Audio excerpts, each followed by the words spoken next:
Queremos agradecer a Deus pelo conhecimento que Ele nos dá, da sua vontade. Eu não sei se você conhece Mário, mas Mário, depois de ouvir um pouco o Evangelho, chegou à conclusão de que eu sou egoísta. Eu penso somente em mim. Nunca importei nos outros. Nunca pensei nos outros. Já menti 1000 vezes. Roubei muitas drogas, bebedice, muita violência. Foi isso que destruiu o que eu mais valorizo na vida. Também a Caroline está pensando sobre os seus pais. A desobediência dos pais. O pai é muito egoísta, só pensa em si mesmo. E ele não percebe, mas isso, o seu egoísmo é o que destruiu o que ele mais amava. Aliás, o que o ser humano mais ama, mais valoriza. Talvez não percebemos abertamente, mas nossos relacionamentos de amor verdadeiro, amor legítimo, valorizamos mais do que qualquer outra coisa, não é? Nossos relacionamentos de amor verdadeiro nos vale, às vezes, mais do que a nossa própria vida. E pessoas desistem de vida por causa desse problema. Por exemplo, o marido, o pai de Caroline, sendo muito egoísta, não queria admitir porque ele chegava tão tarde em casa e ele saiu para o bar se embriagar. E quando chegava em casa, só queria brigar e não era nada agradável e piorava cada vez mais. Você acha, na sua opinião, que ele vai ser pego, sofrer as consequências das suas escolhas? Não é uma questão de se vai ou se não vai, é uma questão de quando só. Pois talvez todos nós, em alguma maneira ou outra, escondemos coisas, não é? Qual é o resultado deste egoísmo? Qual é o resultado de mentir para a sua esposa sobre o porquê você chegou tão tarde? E por que chega tão tarde todas as noites? Qual é o resultado? O que vai acontecer?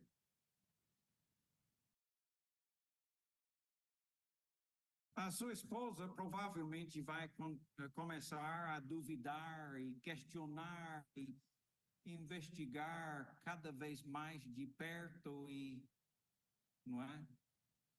Com certeza, um dia ela vai descobrir o que realmente está acontecendo.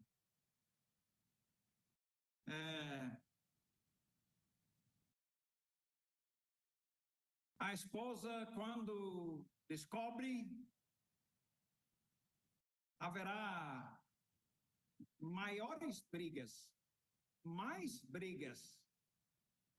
e vai ser muito difícil.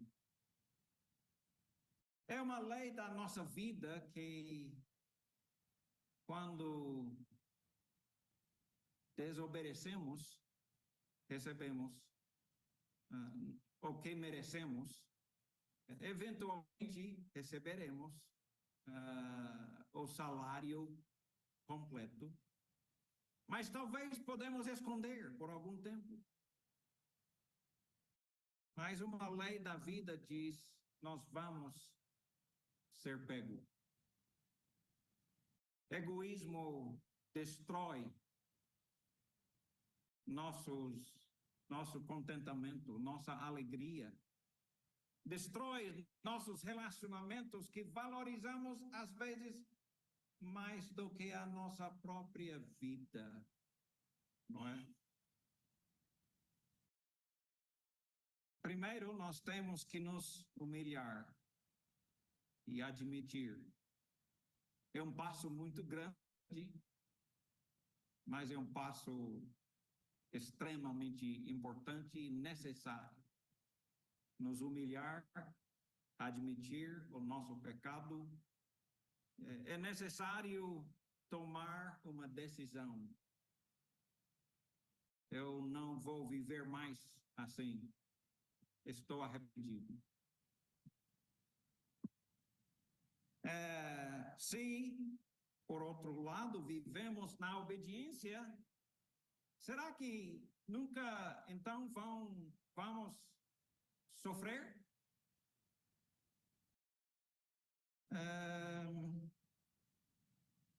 É uma questão bem claro, fácil. Se não desobedecer, não vai sofrer. Fique atento um pouco para prestar atenção por que sofremos. Existem várias coisas. O mais óbvio é sofremos porque pecamos. Não é o único motivo, mas talvez ou provavelmente o mais comum, porque nós somos egoístas, ou seja, pensamos só em nós, não pensamos no outro, ou seja, não amamos nosso próximo. Só que, às vezes, não é nós que pecamos. Os pecados dos outros ao nosso redor também nos faz sofrer, não é? O pai de Caroline sofria, mas a esposa sofria. E a própria Caroline sofria por causa dos pecados dele. Mas existe um terceiro motivo. Não é realmente sofrimento, mas encaramos como se fosse sofrimento. Não é, mas parece que é. Quando eu era pequeno, eu nunca era um aluno bom, nunca era inteligente. Eu tive que ter educação especial, não é? Ajuda especial e tal. Eu detestava a escola. Eu tinha certeza que os meus professores, as minhas professoras, me odiavam. Não era verdade, mas eu só tirava nota bem baixa, às vezes nem passava, perdeu matéria e mais matéria, e para mim, escola era inimigo. Para mim, escola era sofrimento. Eu não sabia, não era, mas eu pensava que era. Então, quando nós começamos a pensar em sofrimento, precisamos ficar pensando como é que Deus se sente quando nós pecamos contra Ele. ele se sente da mesma maneira que nós sentimos. Eu creio que ele nos deu a oportunidade de sentir essas coisas para poder entender o que ele está sentindo, não é? Nós vemos em Efésios, obrigado, Efésios 4, versículo 30, dizendo, não entristeçais o Espírito Santo de Deus, não é? Porque ele também fica triste.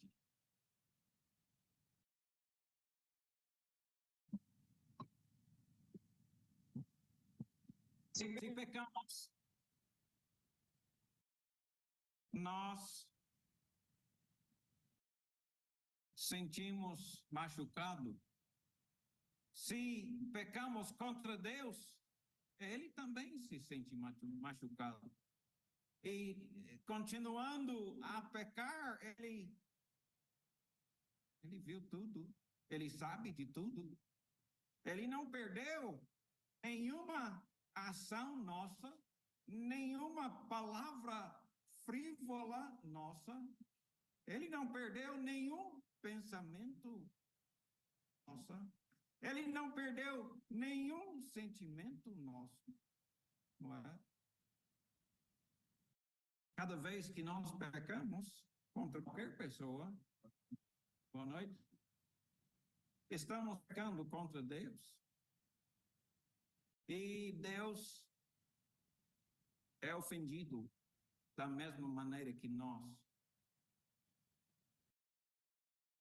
Cada vez que peco contra qualquer pessoa, eu também estou pecando contra Deus. E Deus fica machucado. Deus tem os seus mandamentos e eu tenho meus desejos. E é uma guerra dentro de nossos corações. Continuamente estamos em guerra. Continuamente temos que brigar, lutar. E, às vezes, não é nada fácil. Todas as regras que Deus tem feito, as leis, os mandamentos, tudo que Deus nos fala sobre a sua vontade, é somente porque Ele nos ama. Podemos pensar que não é, mas é. Olhando no casamento, nós vemos que no casamento, nos nossos relacionamentos mais íntimos da nossa vida, quando somos ofendidos, quando alguém peca contra nós, ficamos sentindo tristes. E se continuar, sentimos machucados e continua, chegamos a sentir irado, zangado, acabamos brigando. Acabamos brigando outra vez, e outra vez, e outra vez. E com o tempo, ou um de nós, né, tomamos a decisão, eu não consigo suportar isso. Eu não aguento. E talvez o marido chega em casa depois do trabalho e a casa está vazia. Não tem mais esposa, filhos, nada. Geralmente é por causa de egoísmo, focalizando somente em nós mesmos e não nas pessoas ao nosso redor, não é? Se lembra qual é o segundo mandamento? Amarás o nosso próximo como a nós mesmos. Deixe-me só acrescentar um pouquinho. Sabe, quando estamos amadurecendo, começamos a perceber o mal que nosso egoísmo faz. E acabamos com aquela luz, né, acesa e começamos a perceber que eu fico ofendido quando peca, quando meu marido peca contra mim ou a minha esposa peca contra mim. Será que eles não se sentem igualmente ofendidos? Será que nós não podemos amadurecer e ser espiritualmente adultos? Não é? Um vai embora.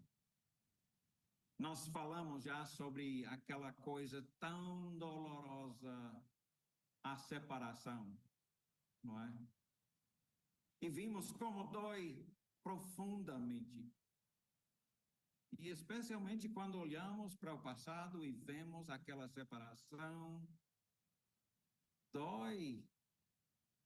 Sentimos culpados, confusos.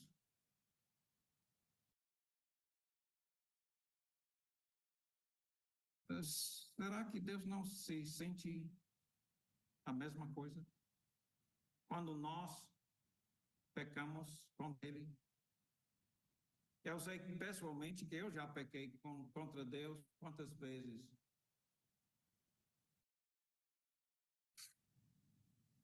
Eu não tenho dedos o suficiente para contar, é claro. Eu não tenho a menor ideia. 1.000? 10.000? Eu não sei. Mas o que você se sentiria se alguém pecou contra você 10.000 vezes? Não é?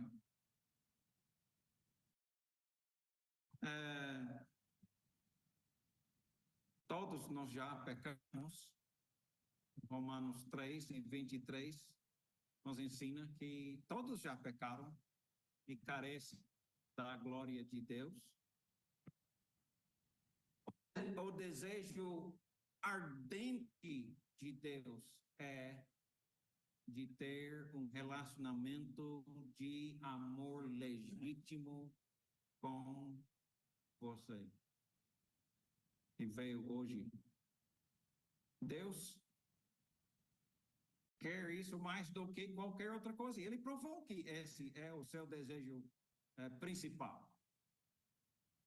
De ter um relacionamento de amor legítimo com você, comigo. Todos nós já pecamos. Deus criou essa lei e todos nós já pecamos. Muitas vezes eu creio que não tem nenhum aqui hoje que poderia fazer uma lista de todos os pecados que já cometeram, não é? Eu acho que ninguém conseguiria.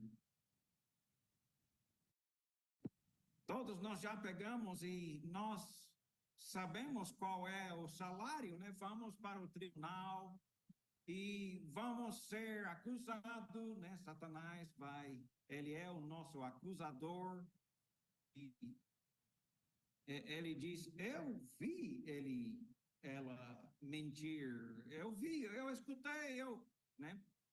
Como testemunha e não, 10.000 pecados. Qual é o salário? Nós sabemos. O salário do pecado é o que merece receber aquele que já pecou é a morte. Não apenas a morte física, mas a morte espiritual também. Ser separado de Deus. Ouviu aquela palavra de novo? Separado. É porque dói profundamente. Será que Deus fica com ira? Como nós ficamos? Jeremias 44:2-5 diz, assim diz o Senhor dos Exércitos, Deus de Israel, vistes que todo o mal que fiz cair sobre Jerusalém e sobre todas as cidades de Judá, e eis que hoje são elas uma desolação. Você fica irado. com os israelitas e os mandou embora para ser escravos novamente, não é? Não era a primeira vez, é claro, nem segundo, nem muitas vezes aconteceu.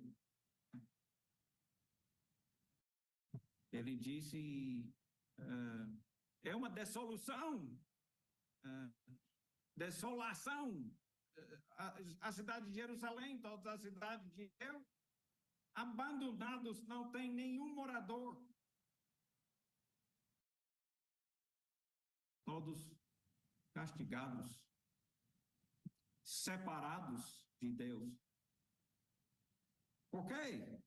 Por causa da maldade que fizeram para me irarem, indo queimar incenso e servir os outros deuses, não é? E eles nunca conheceram esses outros deuses. Eles, vós e vossos pais, nenhum deles conheceu esses outros chamados deuses, não é?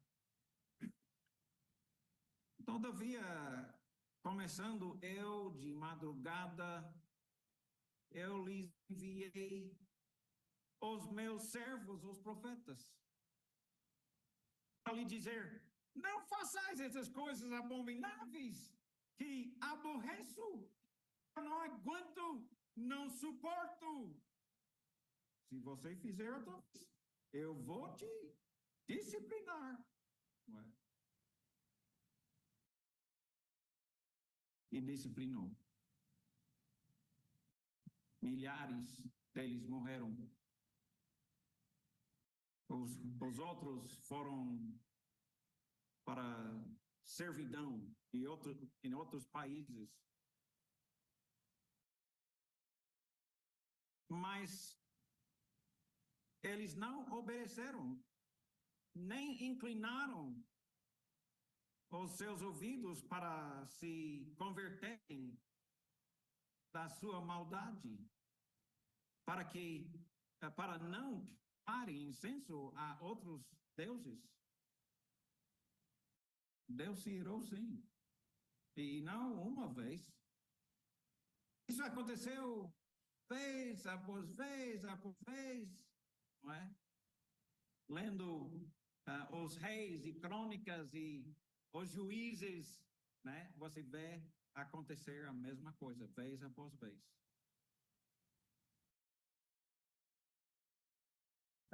A Bíblia é uma história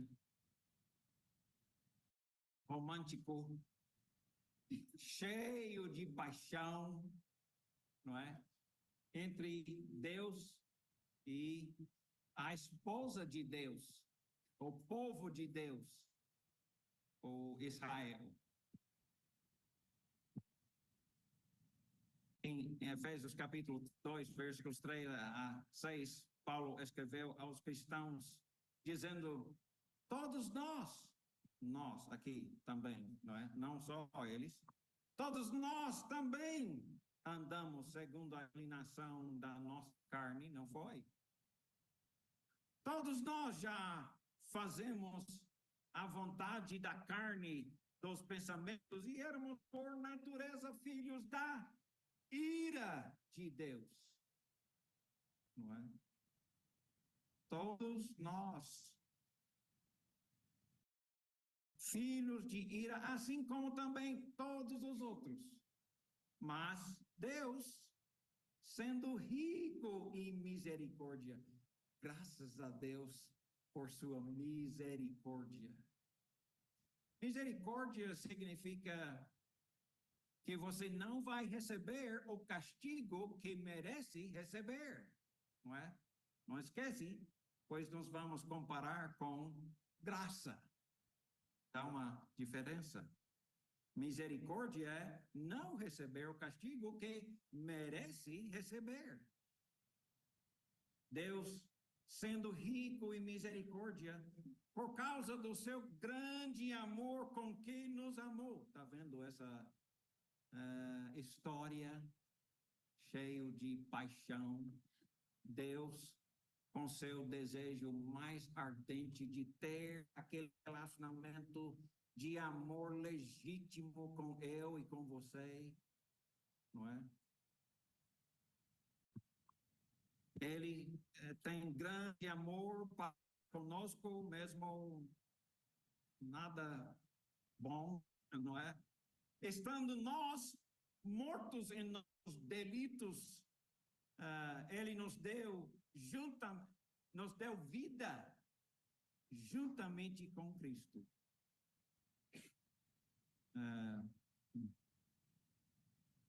Pela graça sois salvos.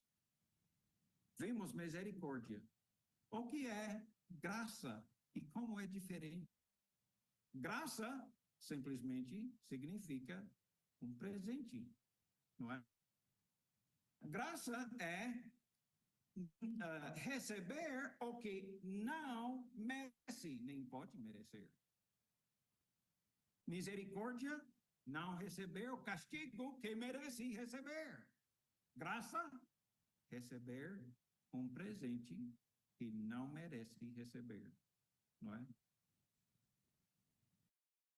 Pela graça, sois salvos, e juntamente com ele nos ressuscitou. Ele está falando sobre os cristãos em Éfeso. Nos ressuscitou.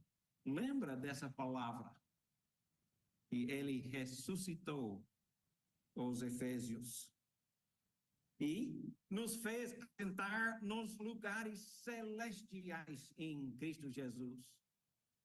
Então, nós éramos terríveis inimigos de Deus.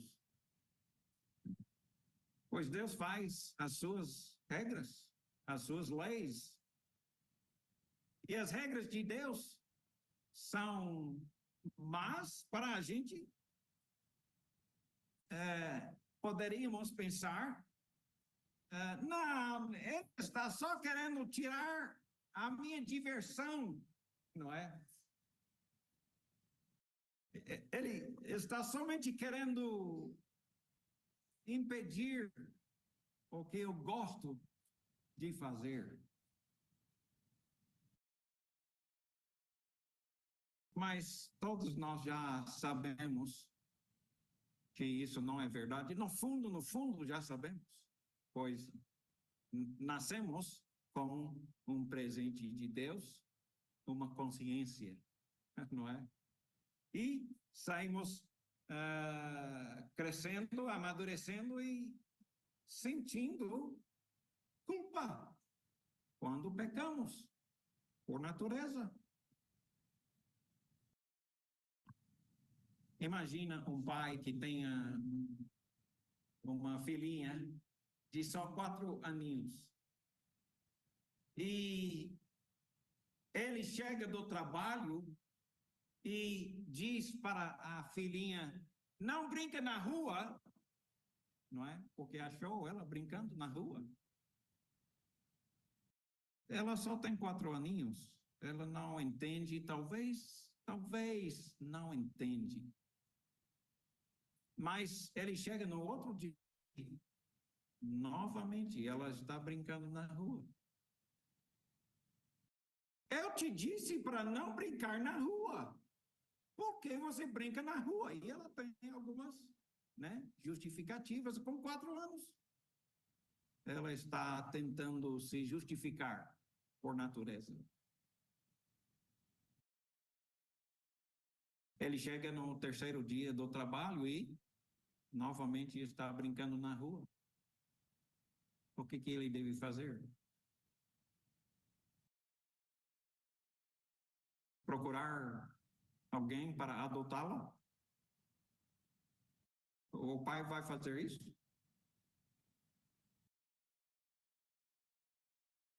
O pai ama a filhinha. Então, o que ele deve fazer? Ele está fazendo uma regra. Você, na sua opinião, é uma regra boa?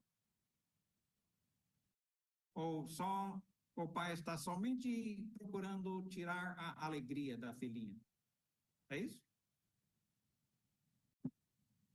Nós podemos pensar que Deus está só querendo tirar a nossa diversão, mas não tem nada a ver com a verdade, com a realidade. Não podemos perceber isso, não é? E aí nós sentimos a mesma coisa. Nós somos como crianças. Eu sou como criança. Talvez você é mais maduro. Mas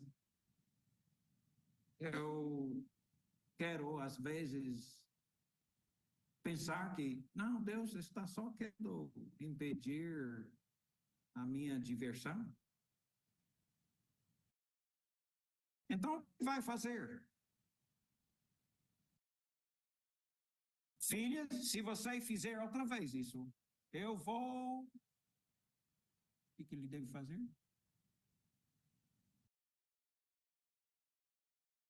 No Velho Testamento, muitas e muitas vezes, Deus manda usar a vara.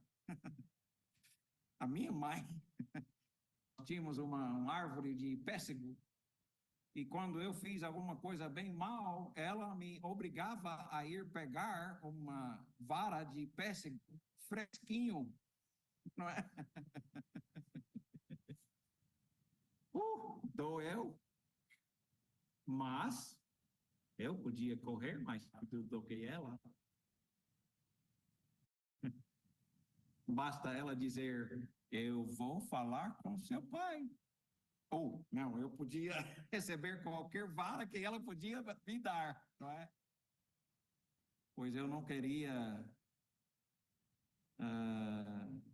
correr risco de, outra vez, encarar meu pai com ira por causa dos meus pecados, por causa da minha desobediência, não é? Eu vou usar uma vara de pêssego, né? Eu não sei. A minha pergunta é, um pai que ama a sua filhinha de verdade, vai disciplinar? Deve disciplinar ou não deve? Tem que disciplinar. Se não disciplinar, o que vai ser o resultado? Você já conheceu uma criança que nunca foi disciplinado e como se tornou como adulto? Como foi? Você conhece alguns adultos que conhecem nenhum disciplina e agora estão precisando de uma vara? Ou, quando são adultos, geralmente é a própria polícia que dá as varas. Eu tive que ir na cidade de Zombe, Moçambique. Eu tive que ir na polícia de fronteira. Eles me convidaram para entrar junto com alguém que estava comigo e tínhamos que sentar no banco esperando a nossa vez, pois eles estavam ocupados numa obra de disciplina. Os avós estavam presentes com seus 2 netinhos, neto, um só neto. Ele tinha mais ou menos, eu vou dizer, 14 anos. Talvez nem chegava a isso.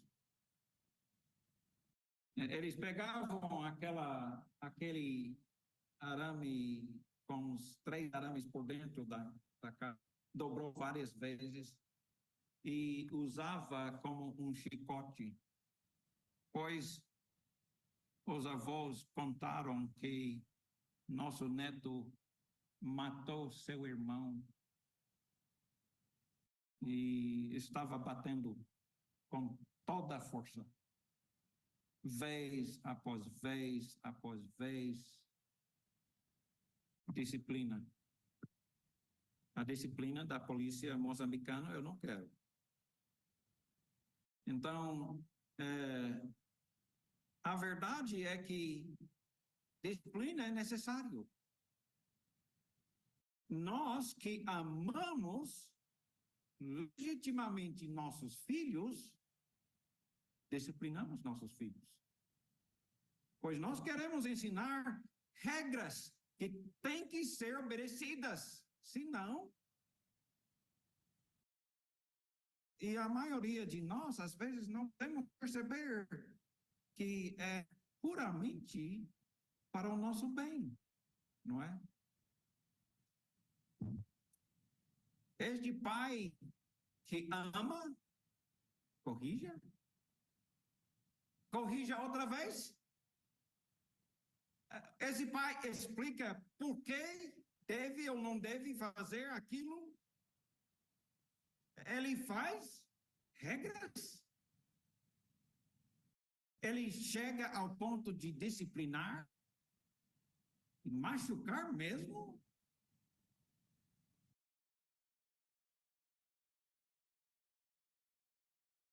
Mas alguns, ainda hoje, ainda agora, ainda gente agora conosco, agora mesmo. No fundo, estão pensando, o pai simplesmente não entende. Ele não sabe o que é melhor. Ele fala tal coisa e nós sabemos melhor do que isso.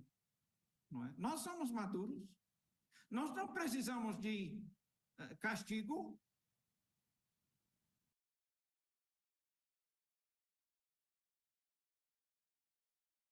Entenda comigo Hebreus capítulo 12, 3 a 12.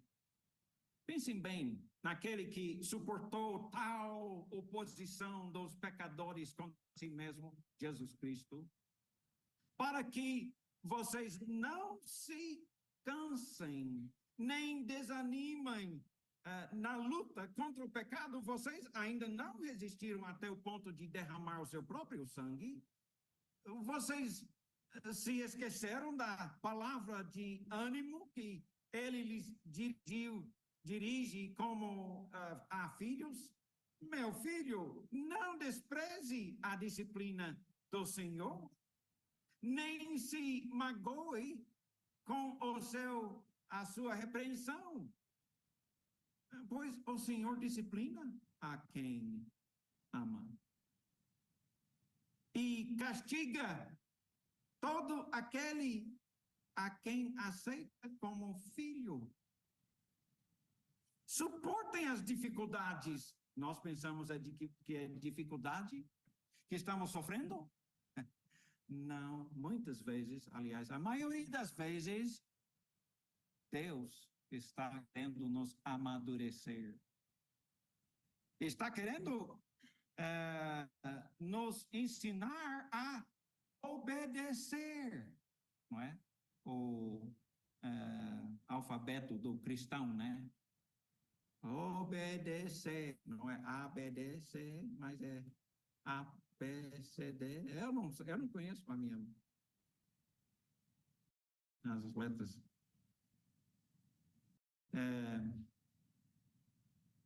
Nós precisamos perceber que Ele ama, e quem Ele ama, Ele disciplina e castiga todo aquele que aceita como filho. Suportem as dificuldades, recebendo como disciplina. Dificuldades, suportem. Muitas vezes achamos que estamos sofrendo. Não.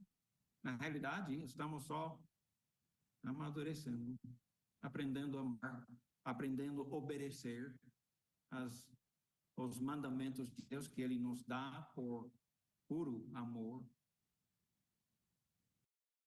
Suporta essas dificuldades na sua vida como disciplina.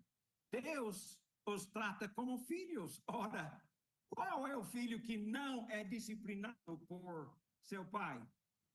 Se você vocês não são disciplinados, e a disciplina é para todos os filhos, então vocês não são filhos legítimos, mas sim ilegítimos. Além disso, temos nossos pais humanos que nos disciplinavam e nós os respeitávamos. Quanto mais devemos submeter-nos ao Pai dos Espíritos para assim, o quê? Viver. Por que ele nos disciplina? Por que ele nos dá regras? Porque ele nos ama e quer que nós vivamos, não é? Nossos pais tentaram o melhor que eles podiam. Fomos disciplinados por eles, da melhor maneira que os nossos pais pensavam, mas Deus disciplina para o nosso bem. E a disciplina dele não é um erro. Ele nunca erra quando está nos disciplinando. Sofremos? Aceita como disciplina de Deus, pois ele nos ama. E não é somente para viver, mas é para também participar da sua santidade. Eu quero a graça de Deus, eu quero a misericórdia de Deus. Como? É necessário ser santo? É necessário ser santo? Não é mesmo? É. Ele continua.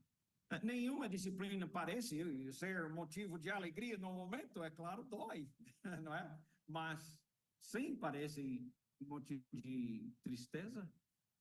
Mais tarde, porém, produz fruto de justiça e paz para aqueles que por ela foram exercitados. Portanto, fortalecem as mãos enfraquecidas. Não é só você que sofre, não é?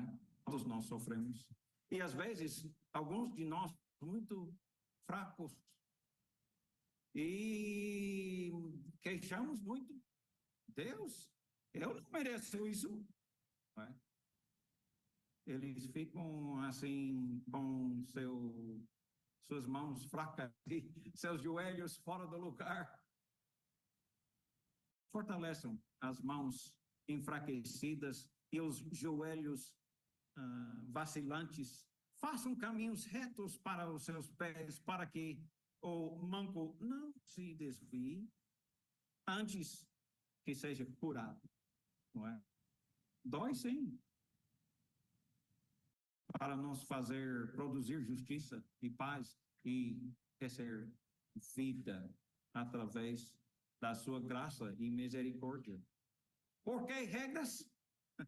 Não é para tirar nossa diversão, é porque ele nos ama tanto, né? Ele nos ama e somente quer o que é melhor para nós. Somente. Deus é nosso Pai e Ele ama seus filhos mais do que palavras podem dizer, não é? Como eu falei, eu amo meus filhos, mas agora meus netos, como eu amo tanto, não é? Deus nos ama tanto, tanto, não é? Somente para nosso bem é que Ele faz regras. Somente para o nosso bem que ele nos disciplina. Aceita como disciplina as dificuldades. Isso nos dá contentamento na vida. Gostaria de pregar um sermão sobre isso, mas não tem tempo. Apóstolo Pedro 3, versículos 10 a 12, pois quem quer amar a vida, você quer amar a vida? E ver dias felizes, você quer dias felizes? Amém. Refere a sua língua do mal, não é? Não quer dias bons? Não quer dias alegres? pare de pecar, obedeça o Pai. Refreia a sua língua do mal, evite que os seus lábios falem dolorosamente, aparte-se do mal, pratique o que é bom, busque a paz e empenhe-se para alcançá-la, porque os olhos do Senhor repousam sobre os justos. Ele está sempre olhando. Eu amo meu filho, a minha filhinha, não é? Tanto eu amo. E os seus ouvidos estão abertos, né? Às súplicas deles. Seu rosto, o rosto do Senhor, fica contra os que desobedecem. Você já ficou bravo com alguém ao ponto de nem querer ver, nem querer olhar, não quer nem ficar perto, não é? Desvia. Deus quer ouvir, quer brincar com seus filhinhos, não é? Quer amar seus filhos. Na língua grega, o pecado significa errar o alvo. E eu não sei quantas vezes eu já errei o alvo, teria um bocado de, né, erros ali. Desviar-se da lei de Deus, violar a lei de Deus. Gálatas 5, nós vamos começar a partir desse versículo para examinar o que é um pecado e o que não é. Gálatas 5, versículos 19 a 21. Ora, as obras da carne são manifestas, ou seja, óbvias, né? Tá vendo? A nossa própria consciência percebe, né? Pelo menos na maioria dos casos, a não ser que alguém nos perverte a consciência, mas isso também existe. São manifestas: 1, imoralidade sexual, impureza, libertinagem, idolatria, feitiçaria, ódio, discórdia, ciúmes, ira, egoísmo, dissensões, facções, inveja, embriaguez, orgias e coisas semelhantes. Eu os adverto, como antes eu os adverti. Por favor, escuta. Os que praticam essas coisas não herdarão o reino de Deus. Eu espero que ouviu o que Deus acaba de dizer. As pessoas que continuam na prática destes pecados não herdarão o reino de Deus. Vamos dar uma olhada rápida em cada um desses pecados. Imoralidade sexual, porfia é a palavra grega, que você já pode imaginar o que é, porfia. Ou, em outras versões, usa a palavra prostituição. É a prática de sexo fora do casamento, ponto final. Bem simples. A prática de sexo fora do casamento. O sexo não foi inventado pelo diabo. Por favor, entenda. Deus é quem inventou. Deus é quem criou, não é? O sexo não foi criado pelo diabo, mas Deus criou para o casamento. O casamento e o sexo é completamente puro. Impureza é o que é impureza? As coisas que levam uma pessoa para o sexo fora de casamento. Aquilo que cria desejo de sexo ilícito, não é? Simplesmente, é bem simples, não é complicado.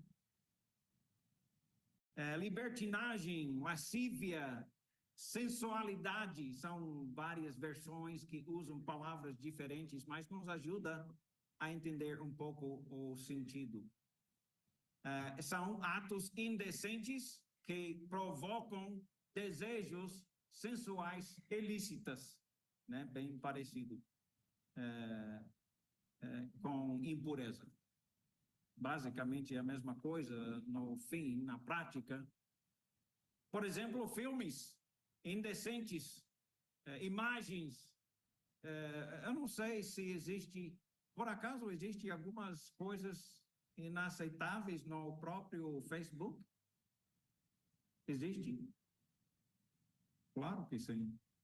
Claro que sim. E o diabo quer te destruir. Quer? E ele está fazendo um trabalho eficaz, roubando os corações de muitas pessoas, não é? Pervertendo os corações de muitas pessoas.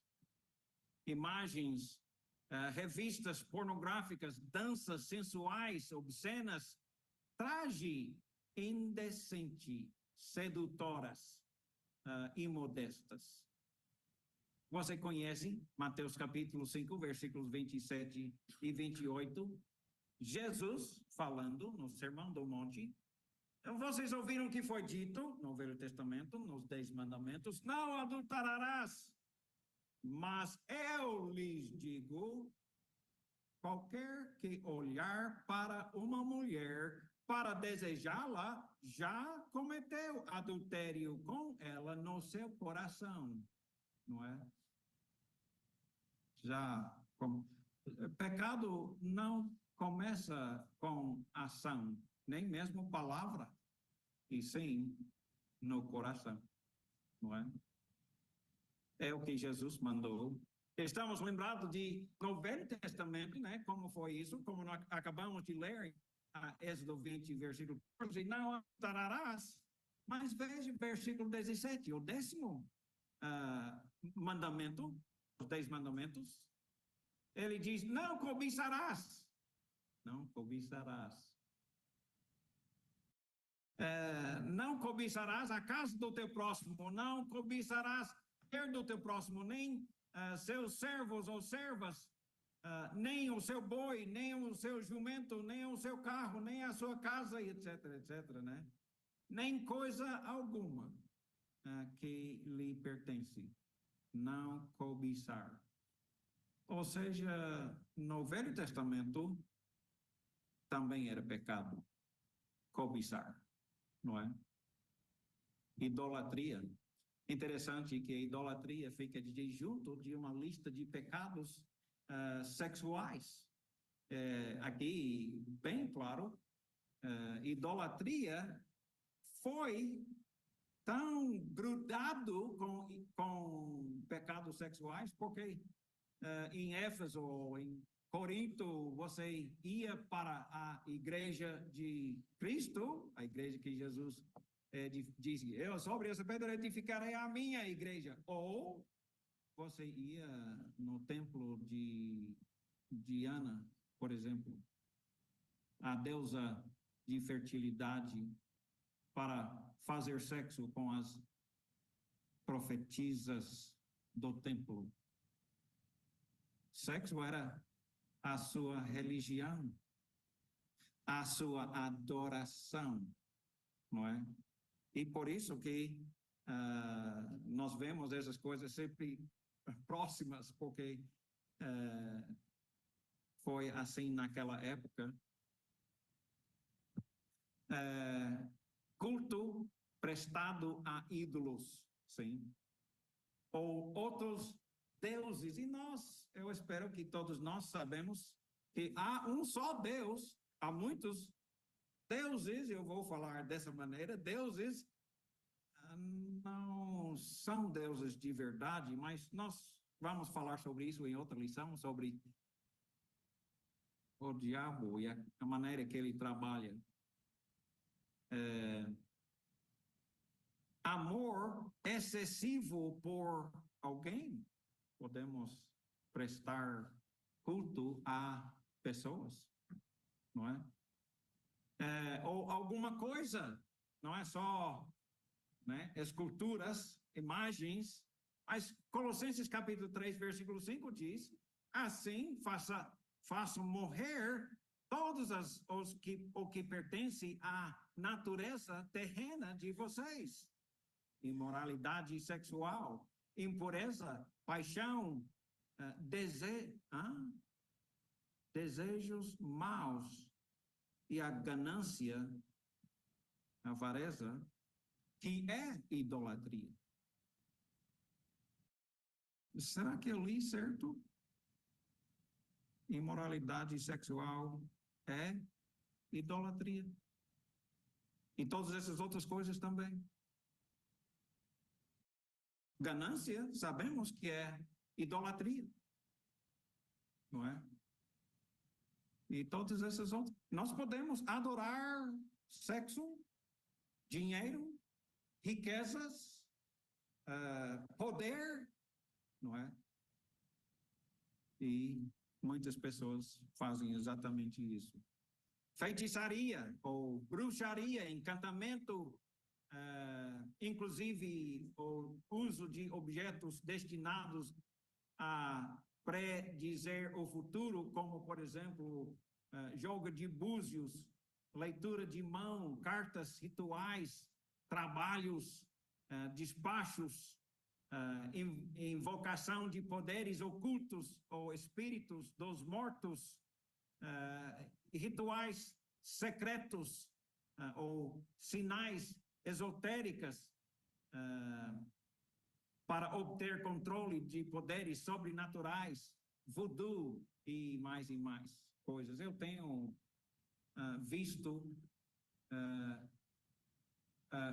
visto bonecas de voodoo. Eu não sei se você já viu. Existe isso aqui em Feira de Santana? Né? Feitiçaria existe aqui? Existe, né? É pecado.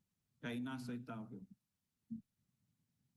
Ódio, ou outra versão, inimizade, é um sentimento de desprezo contrário ao amor ágape. Pessimismo, não é? Olhando para as pessoas e pensando somente o mal, o negativo. Você conhece pessoas pessimistas?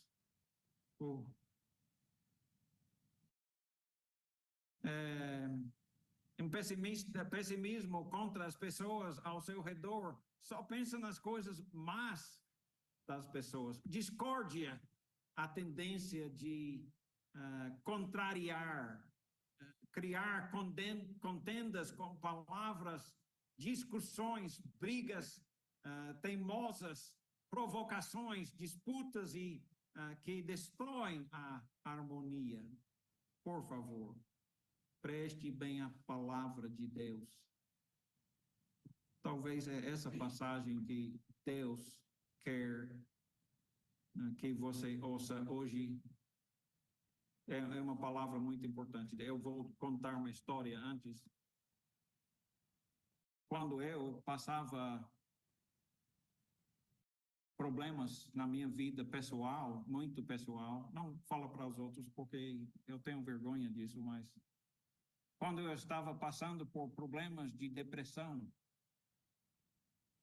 indo para psicólogo, que me deu remédio que eu tomo até hoje.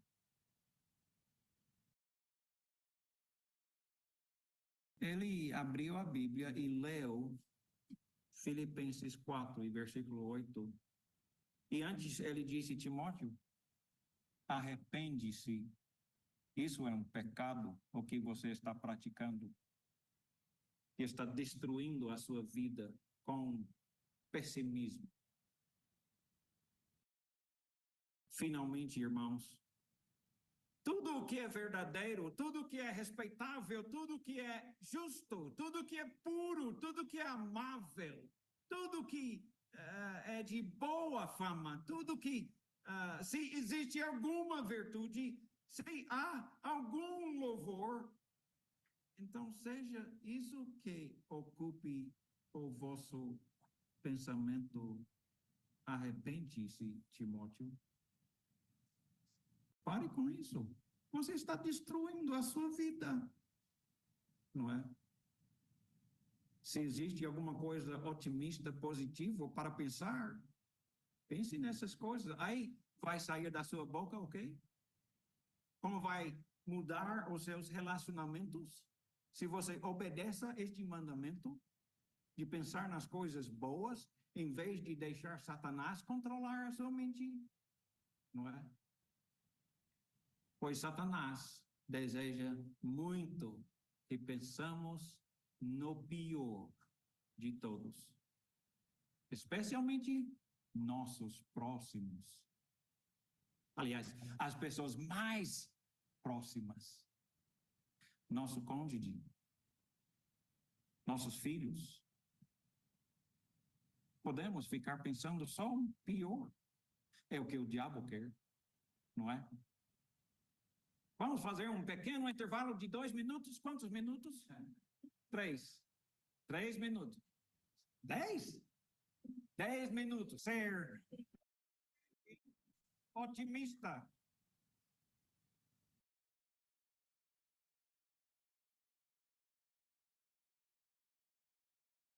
Sempre otimista. Ele condenou o pecado até o ponto de pessoas crucificarem ele. Aliás, a maioria dos apóstolos, pregadores do evangelho do primeiro século, morreram por pregar o evangelho verdadeiro. O próximo pecado na lista de Gálatas capítulo 5 é ciúmes. Ciúmes é o querer de ou buscar o que tem, o que outros têm por motivos egoístas. Isso acaba criando contendas, danificando e destruindo aqueles relacionamentos que nós começamos a falar no início. Ciúmes é um dos grandes destruidores de relacionamentos. Ira é a próxima palavra, também falado raiva, ficar zangado, falta de controle ao ser a sua ira, que leva a gritaria, agressões mais e físicas. Egoísmo, que é uma palavra muito geral. Egoísmo simplesmente fica... egoísmo é pensar só em si mesmo e não pensar, não se importar com as necessidades das pessoas ao seu redor. A sua família especialmente. Jesus nos mandou amar nosso próximo. Deixe-me falar um pouco mais. Amar seu próximo, e o seu próximo mais próximo geralmente é a sua própria família. E quando nós estamos falando sobre ágape, ou seja, ama o outro e não só cumprir os seus próprios desejos, nós estamos falando sobre o pecado mais comum, não é? Não amar. Ágape é procurar o que é melhor para o outro, não é? E não ficar só pensando em nós. Filipenses 2, versículos 2 a 4. Completai a minha alegria de modo que pensais a mesma coisa. Em vez de procurar desarmonia, procurar pensar a mesma coisa, tenhais o mesmo amor, sejais unidos de alma, tendo o mesmo sentimento, nada façais por partidarismo, facção, divisão, nada façais por partidarismo ou vanglória, mas por humildade, considerando cada um os outros superiores a si mesmo. Eu, pessoalmente, tenho dificuldade com isso. Eu não sei se você tem. Sendo humilde e considerando as pessoas ao meu redor superiores a mim. Eu quero ser maior, eu quero ser grande, eu quero ser famoso, eu quero ser poderoso, não é? E nós temos esse desafio em nossas vidas. Não tenham cada um em vista o que é propriamente seu. Estamos descrevendo ágape, basicamente. Não tenha em cada um em vista o que é propriamente seu, senão também cada qual o que é dos outros. Pensa no que é melhor para os outros. Dissensões, atitude predisposta a divergência, discórdia, dissensão, que gera divisão, disputa, falta de união, destruição de união. Obviamente, destrói nossos maiores tesouros, relacionamentos de amor legítimo.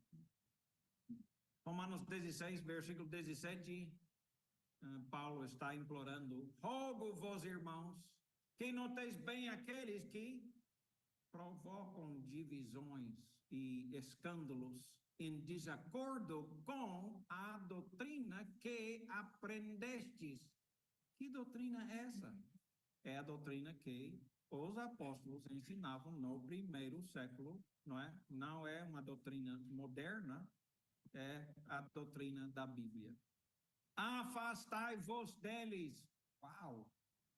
Que palavras fortes, talvez até chocantes. Noteis bem aqueles que provocam divisões e escândalos em desacordo com a doutrina que vocês aprendem dos apóstolos. Afastai-vos deles. Porque esses tais não servem a Cristo, nosso Senhor, e sim a seu próprio ventre, e com suaves palavras e lisonjas enganam os corações dos ignorantes, dos novos convertidos, dos incautos. Que palavras fortes, muito fortes. Afastai-vos deles. Como é que é isso? Como fazer este afastai-vos deles, não é?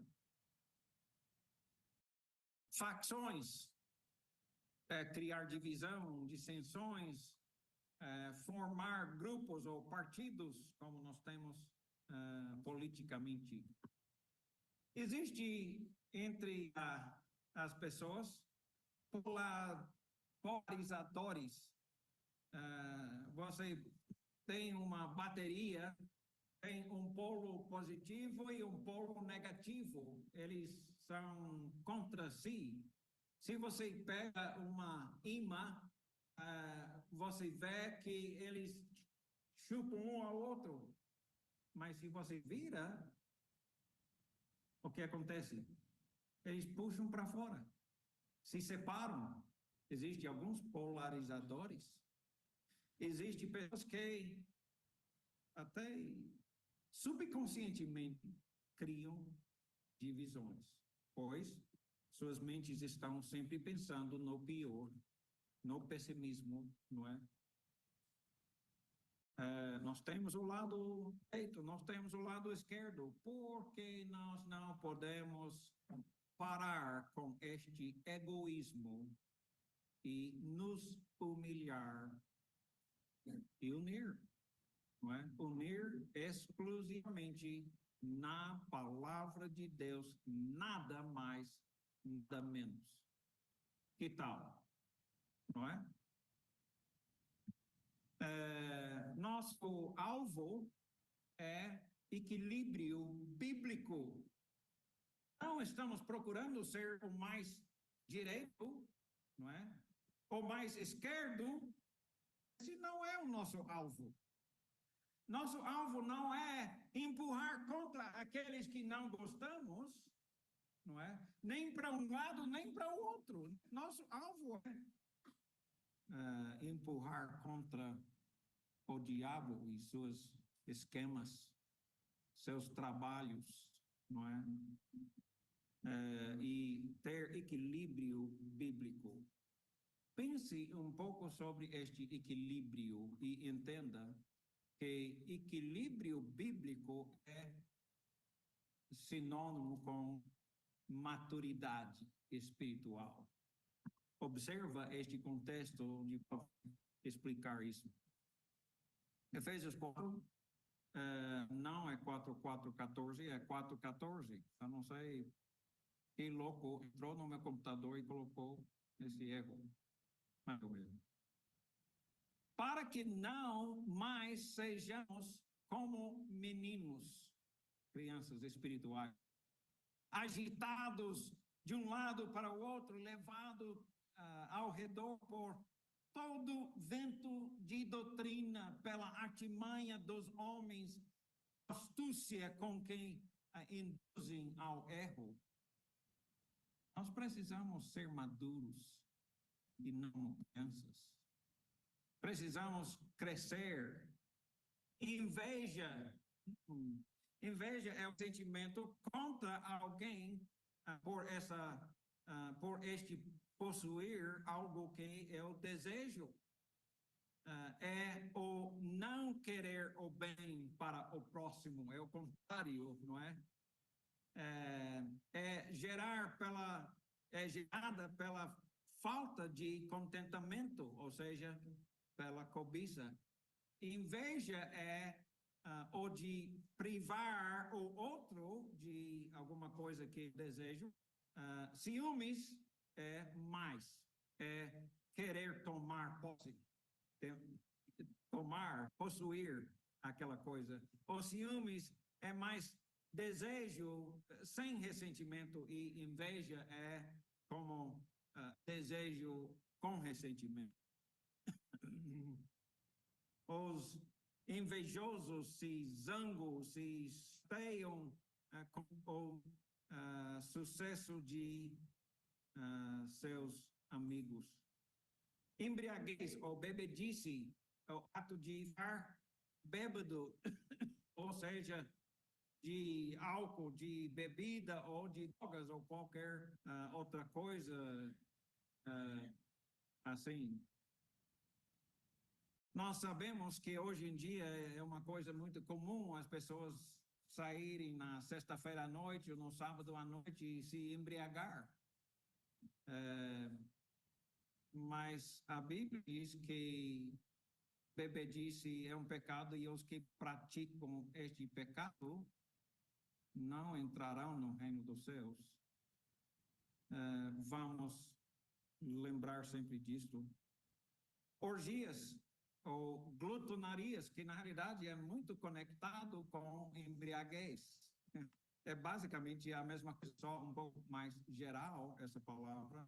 Significa tudo que é feito em excesso. Né? Pode ser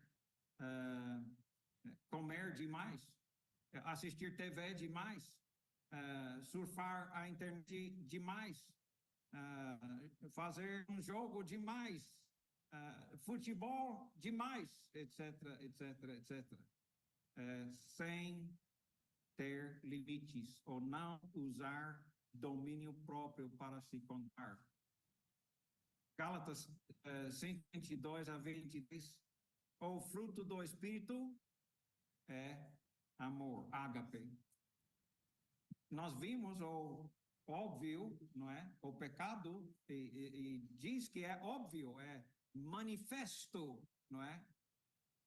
Para nós, pela nossa própria consciência. Mas o fruto do Espírito, talvez, é manifesto pela nossa consciência.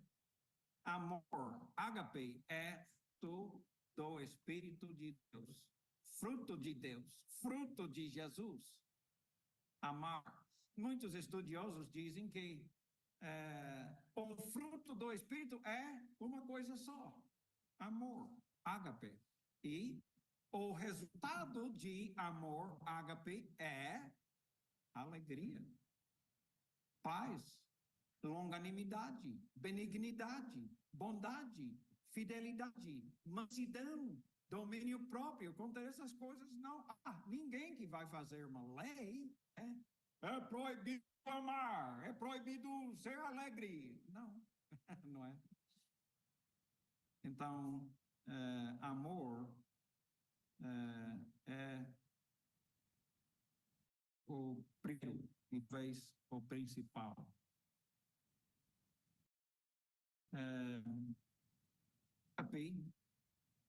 Procura o que for o melhor para o outro, não o que eu quero, mas o que o outro precisa, não é? Necessita.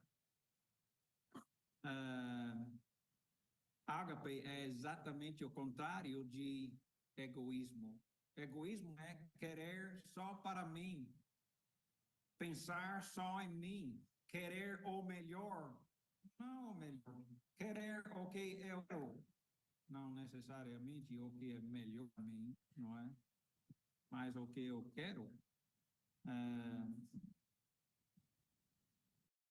Às vezes, pessoas possam dizer: você não ama como Deus está te mandando amar.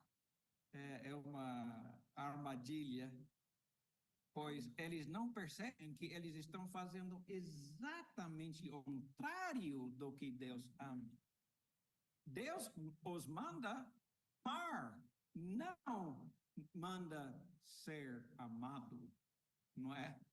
Deus está nos mandando amar, não nos mandando ser amado ou insistir ser amado. Isso é exatamente o que o imaturo faz. Também outro versículo em Apocalipse capítulo 1, versículo 8, diz que mas os covardes, o lugar dele é no lago de fogo que arde com enxofre. Os covardes, os incrédulos também, os depravados, assassinos, os que cometem imoralidade sexual, os que praticam feitiçaria, os idólatras e todos os mentirosos. O lugar deles será no lago de fogo, que arde com enxofre. Este é a segunda morte. Eu queria mostrar especificamente este versículo, porque ele fala sobre o pecado de mentir. E é uma coisa que nós temos que ver com clareza. Deus sempre odiou mentira, decepção. Miqueias 6, 9 a 13. A voz do Senhor clamando à cidade: é sensato temer a seu nome. Ouçam, tribo de Judá, assembleia da cidade. Não há na casa do ímpio o tesouro da impiedade e a medida falsificada, que é maldade, maldita. Poderia alguém ser puro com balanças desonestas e pesos falsos, né? Decepção, desonestidade. Os ricos que vivem entre vocês são violentos. O povo é mentiroso e as suas línguas falam enganosamente. Por isso, eu mesmo os farei sofrer e os arruinarei por causa dos seus pecados. Uau! Palavras muito fortes. Muitos falam, mas todo mundo faz. Sabe, eu claramente posso perceber a cultura brasileira melhorou nisto nos 40 anos que eu conheço o Brasil. Eu fui para Moçambique em 2012 e eles são mentirosos. Eles não sabem, não entendem de que isso é pecado. Eles pensam, todo mundo faz isso. Eu mandei embora um trabalhador. Ele ficou tão zangado comigo. E sabe qual foi a sua resposta?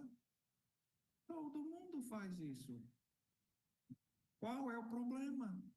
Não é? Romanos 3, versículo 4, seja Deus verdadeiro e mentiroso, todo homem, segundo está escrito, para seres justificados nas tuas palavras e venhas a vencer quando fores julgado ou condenado. Não é? E Provérbios 12 e 22, o Senhor odeia os lábios mentirosos, mas se deleita com os que falam a verdade.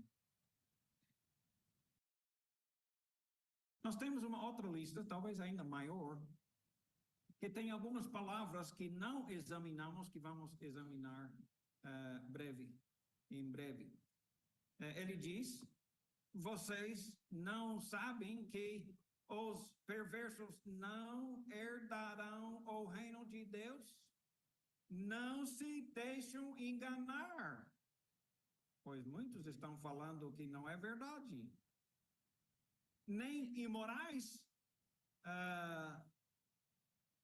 nem idólatras, nem adúlteros, nem homossexuais, passivos ou ativos, nem ladrões, nem avarentos, nem alcoólatras, nem caluniadores, nem trapaceiros herdarão o reino de Deus, viu? Uau! Eles não vão ser salvos. Como vimos a mesma coisa em Gálatas capítulo 5. Não deixe ninguém enganar vocês. As pessoas que continuam na prática destes pecados não serão salvos. Não herdarão o reino de Deus. Existem algumas poucas palavras que nós não temos visto antes, mas adultério é uma dessas palavras. Adultério e imoralidade sexual são bem parecidos, mas diferentes. Adultério simplesmente é infidelidade sexual contra os seus juramentos de casamento. Ou seja, você foi infiel à sua esposa ou a seu marido. É isso mesmo. A infidelidade contra seu cônjuge. Homossexualidade passivo ou efeminação em algumas versões. Fala sobre um homem que tem modo de mulher ou excessivamente delicado. Homossexualidade ativo, ou às vezes chamado sodomia, relações sexuais de homem com homem ou de mulher com mulher. É pecado. Não deixe ninguém te enganar. Nos nossos dias, eles tentam se defender dizendo, eu nasci assim. eu não fiz nada, eu não posso fazer nada, eu nasci assim. Isso é simplesmente mentira. Ponto final. É simplesmente mentira. Não é verdade.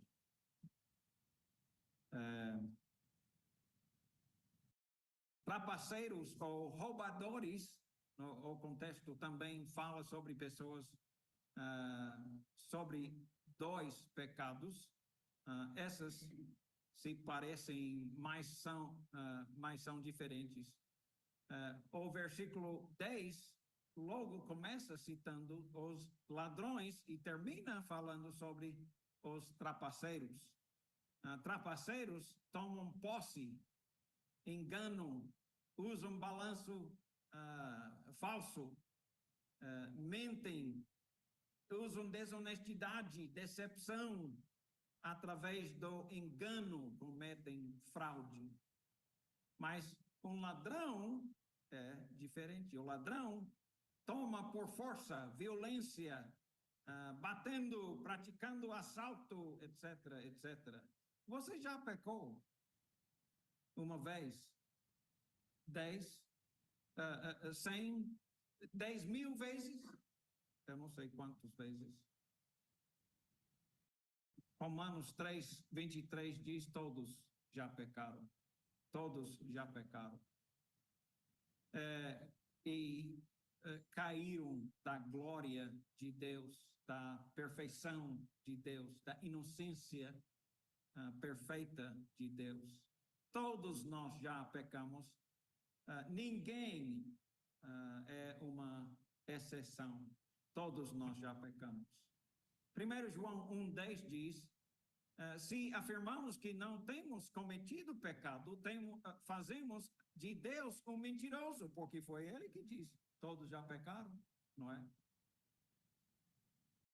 Fazemos de Deus um mentiroso e a sua palavra não está em nós.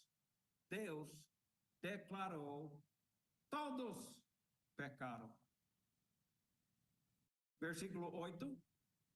Se nós afirmamos que estamos sem pecado, então nós enganamos a nós mesmos. Eu já falei com um ex-general de Taiwan, dizendo, chegamos a esse ponto no estudo bíblico com ele, e ele disse: não, eu nunca pequei.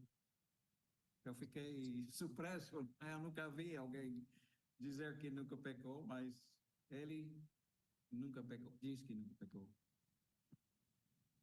Se nós estamos pensando que nunca pecamos, então a verdade não está em nós. Mesmo uma pessoas bem intencionadas, o professor da Escola Bíblica Mundial já pecou muitas vezes, não é? O pecado é, infelizmente, uma realidade em todas as nossas vidas. Considere o exemplo. Se lembra o apóstolo Pedro, que num momento de fraqueza negou Jesus, e logo depois negou Jesus outra vez, e depois, logo depois negou Jesus outra vez. Davi cometeu adultério com Batseba, um dos grandes profetas, escreveu a maioria dos salmos. Moisés, que por causa da incredulidade dele, foi proibido entrar no reino prometido, em Israel. Ele só viu de longe.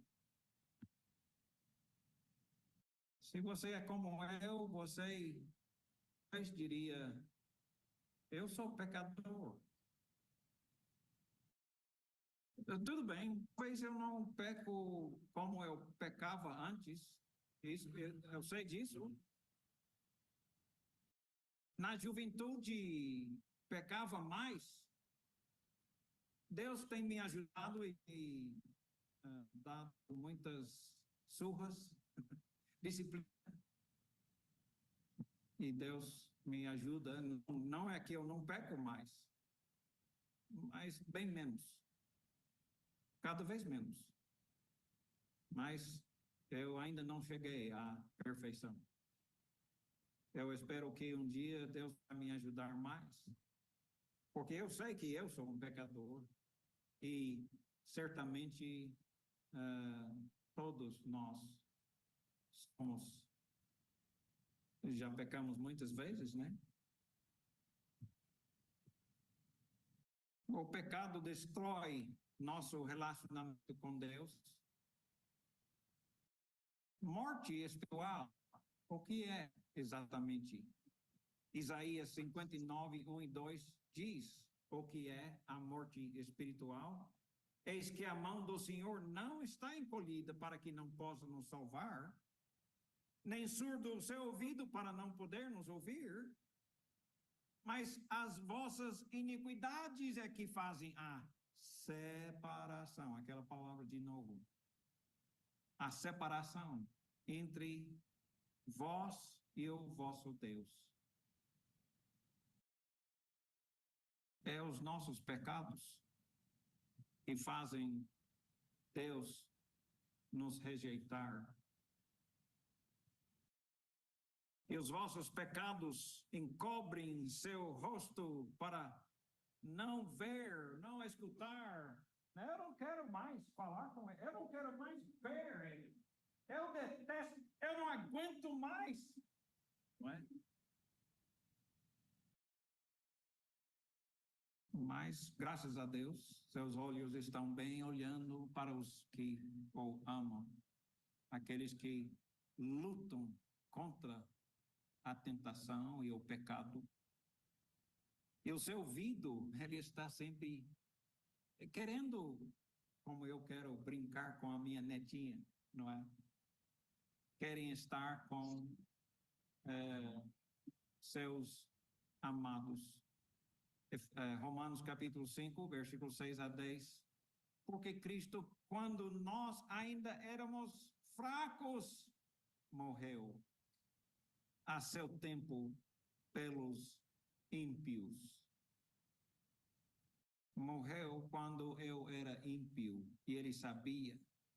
Quando você era ímpio, dificilmente alguém morreria por um justo, pois poderia ser que alguém, né, pelo bom ânimo, se anima a morrer, mas Deus prova o seu próprio amor para conosco pelo fato de ter Cristo morrido por nós, sendo nós ainda pecadores quando ele morreu por nós. Logo, muito mais agora, sendo justificado, mais uma palavra que precisamos explicar um pouco. Justificado. O que significa justificar? Justificação, palavra que não usamos todos os dias. Justificar simplesmente significa justamente como se nunca pecasse antes. Justamente como inocente, como a minha netinha. Ela não sabe o que é pecado ainda.